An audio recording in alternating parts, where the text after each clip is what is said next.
This channel does not promote any violent, harmful, or illegal activities. All content provided by this channel is meant for an educational purpose only.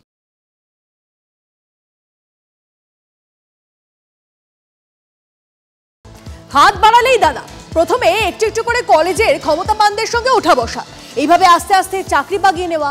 Kolkata থেকে জেলা দিকে দিকে সুপারিশে কলেজে চাকরি পাওয়ার অভিযোগ। কেউ প্রথমে অস্থায়ী, কয়েক বছর পর পাকা চাকরি, এভাবে সমান্তরালভাবে কলেজে কলেজে দাদাদের পুনর্বাসন।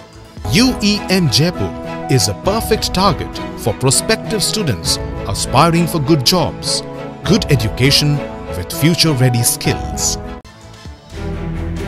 তৃণমূল বা শাসক দলের ছাত্র সংগঠন করা কি চাকরি পাওয়ার যোগ্যতা, কিংবা সরকারি চাকরির পাসপোর্ট? কোহিনুর মজুমদার থেকে বসিরহাট কলেজের এক ঝাঁক কর্মী, কিংবা বারাসত কলেজের কর্মী লিঙ্কন মল্লিক, বা কাকদ্বীপ কলেজের অধ্যাপক সায়ন মুখোপাধ্যায়, প্রত্যেকের বিরুদ্ধে যোগ্যতা মানের ধার না ধরে চাকরি বাগিয়ে নেওয়ার অভিযোগ। ভাইপো গ্যাংয়ের দাপুটের অভিযোগ তুলে 50 জনের ছবি নাম প্রকাশ্যে এনেছিলেন শুভেন্দু অধিকারী।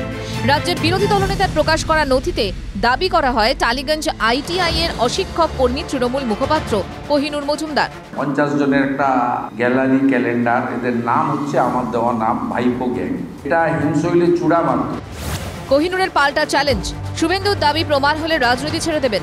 যদি শুভেন্দুর ক্ষমতা থাকে তাহলে এটা প্রমাণ করে দিক, আর যদি প্রমাণ করে দেয় আমি রাজনীতি ছেড়ে দেবো, আর যদি ও না প্রমাণ করতে পারে তাহলে ওকে কান ধরে উঠবোস করতে হবে। কলকাতা শুধু নয়, বেনিয়মের অভিযোগ জেলায় জেলায়। বিরোধী দলনেতার দেওয়া তালিকায় আছে কাকদ্বীপের সুন্দরবন মহাবিদ্যালয়ের অধ্যাপক সায়ন মুখোপাধ্যায়ের নাম। বিরোধী দলনেতার অভিযোগ উড়িয়ে আইনি পদক্ষেপের হুঁশিয়ারি দিয়েছেন সায়ন। আমার একাডেমিক্স অনুযায়ী যে র্যাঙ্ক হওয়ার, সেই র্যাঙ্ক অনুযায়ী যে কলেজে চাকরি হওয়ার সেটাই পেয়েছি। তৃণমূল ছাত্র পরিষদ করতাম দেখে আমি কলেজ সার্ভিস কমিশন ক্র্যাক করতে পারবো না, এটা তো কোনো কারণ হতে পারে না। উত্তর 24 পরগনাতেও খুলেছে প্যান্ডোরার বাক্স। তৎকালীন শিক্ষামন্ত্রী পার্থ চট্টোপাধ্যায় একজনকে প্রশাসক করে পাঠান।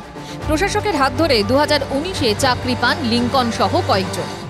বিরোধী কেউ নন, কথা বলছেন তৃণমূল নেতা তথা বারাসত কলেজের গভর্নিং বডির সভাপতি। তৎকালীন শিক্ষামন্ত্রী পার্থবাবু তিনি একজন অ্যাডমিনিস্ট্রেটর পাঠিয়েছিলেন, তার সময়ে স্থায়ী পদে ওদের নিয়োগ হয়েছিল। শুধু সুপারিশেই বিষয়টি শেষ হয়নি।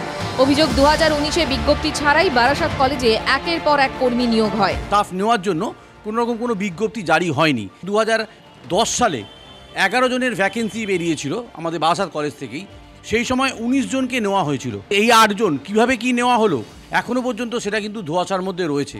মনোজিৎ মডেল ছড়িয়ে উত্তর 24 পরগনার অন্যত্র। বসিরহাট কলেজে তৃণমূল নেতাদের চাকরি নিয়েও তো বিস্তর বিতর্ক।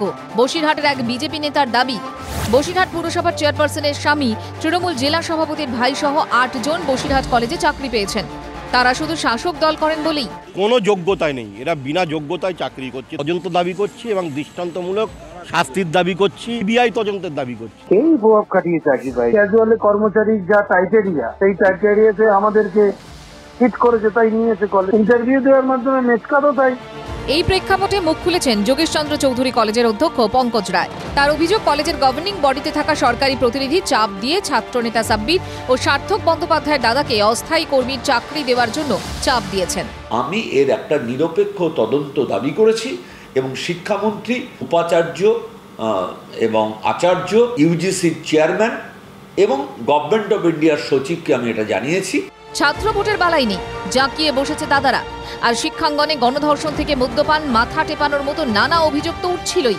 পাশাপাশি অন্যদের বঞ্চিত না করে মনোজিতদের মতো চাকরি কুক্ষিগত করার অভিযোগ ভুরি ভুরি রয়েছে।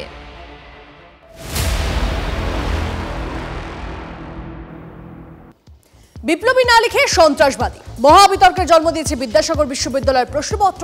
বড় ভুল, বাংলা তোলপাড়, কিন্তু শাস্তি? উপাচার্য করা হতে পারলেন কি, উঠছে প্রশ্ন।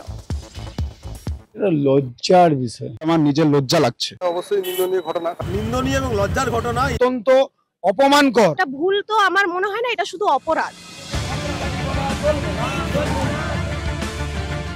বিদ্যাসাগর বিশ্ববিদ্যালয়ে ইতিহাসে অনার্সের প্রশ্নপত্র সামনে আসতেই ছিছিকার চারিদিকে। ষষ্ঠ সেমিস্টারের প্রশ্নপত্রের 12 নম্বর প্রশ্নে একবার চোখ বোলান, আপনারও লজ্জা লাগবে।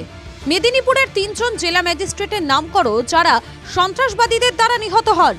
সবার একটাই প্রশ্ন, বিপ্লবী না লিখে সন্ত্রাসবাদী কেন লিখলেন প্রশ্নকর্তা? ব্রিটিশের ভাষা কেন প্রশ্নকর্তার কলমে? শুধু বাংলা প্রশ্নপত্র নয়, ইংরেজি প্রশ্নপত্রেও একই ভাষা লেখা হয়েছে, who are the 3 district magistrates assassinated by the militant nationalists of Medinipur. বিপ্লবী না লিখে সন্ত্রাসবাদী, বিপ্লবী না লিখে মিলিট্যান্ট। এ লজ্জা কোথায় রাখবে বাঙালি? সকাল থেকেই প্রতিবাদ শুরু মেদিনীপুরে। প্রশ্নকর্তাদের শাস্তি চেয়ে বিক্ষোভ দেখানো শুরু করেন বিদ্যাসাগর বিশ্ববিদ্যালয়ের ছাত্রছাত্রীরা। শিক্ষককে তো জাতির মেরুদণ্ড বলা হয়, তো সেই মেরুদণ্ডই যদি এরকম প্রশ্নপত্র করে সমাজকে লজ্জায় ফেলে, তাহলে আর সেক্ষেত্রে সমাজ কি শিখবে বা ছাত্ররা কি শিখবে? এটা আমরা মেনে নিতে পারছি না।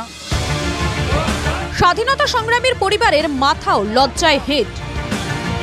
ছেলে হিসেবে নয়, ওটা সমাজ এবং ইতিহাসে যে সমস্ত এরা রয়েছে তাদের ক্ষেত্রে আমার মনে হচ্ছে লজ্জার বিষয়। বিতর্ক চাউর হতে ভুল স্বীকার করে নেন বিদ্যাসাগর বিশ্ববিদ্যালয়ের রেজিস্ট্রার কিশোর নন্দী। তদন্ত শুরুর নির্দেশ দেন উপাচার্য দীপক কর। বৃহস্পতিবার দুপুরে ক্ষমা প্রার্থনা করেন উপাচার্য। বিদ্যাসাগর বিশ্ববিদ্যালয় এই ঘটনার জন্য দুঃখিত এবং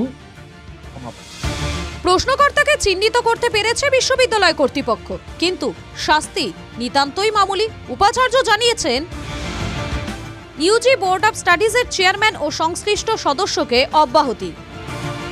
প্রশ্ন করার দায়িত্ব থেকে অব্যাহত দিলেই কি যথেষ্ট শাস্তি দেওয়া যায়? প্রশ্ন বাংলার।